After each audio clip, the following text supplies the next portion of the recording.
साहब हमरा के घर जाके हमर माही के तबीयत खराब बा साहब। प्लीज साहब हमरा के 2 दिन के छुट्टी दे दी, काहे कि हमर भाई बहुत बीमार बिया। हमरा के 2 दिन के छुट्टी दे दी, हम चल आई फिर। हमार भाई के हमरा सिवा केहू नहीं खे, हमरा घरे जाए जरूरी बा साहब। अच्छा ठीक है, थोड़ा शांत होको और साफ साफ बताओ क्या बात है, बोलो।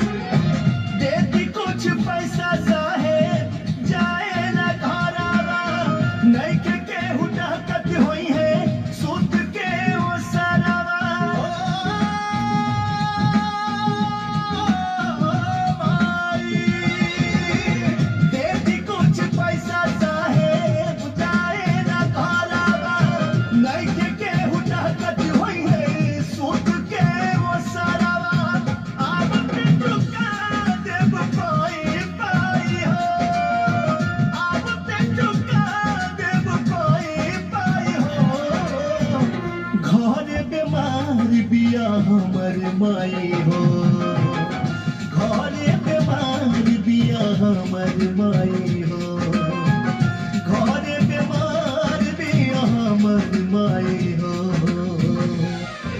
अरे भाई घर जाने की क्या जरूरत है, मैं पैसा भिजवा दे रहा हूँ, तुम्हारे माँ का कोई इलाज करवा देगा।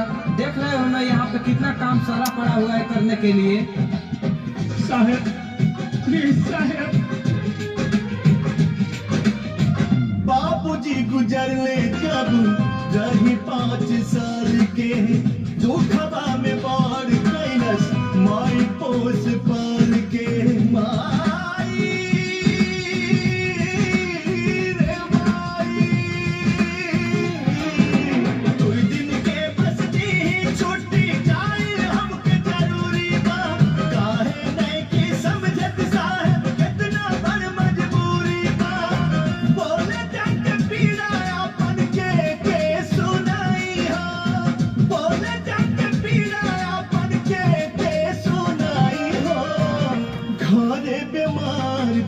हमर माई हो, घरे बीमार बिया हमर माई हो, घरे बीमार बिया हमर माई हो।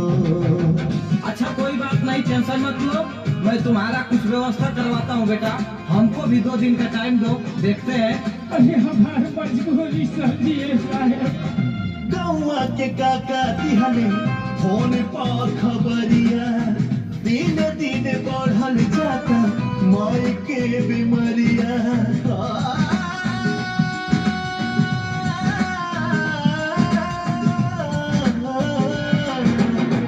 पगली माई के पानी हम ही एगो सहारा, चल जाई ता लौट न आई ऊ कबहू दोबारा। सर से हमर उठ जाई उनकर परछाई हो, सर से हमर उठ जाई उनकर परछाई हो।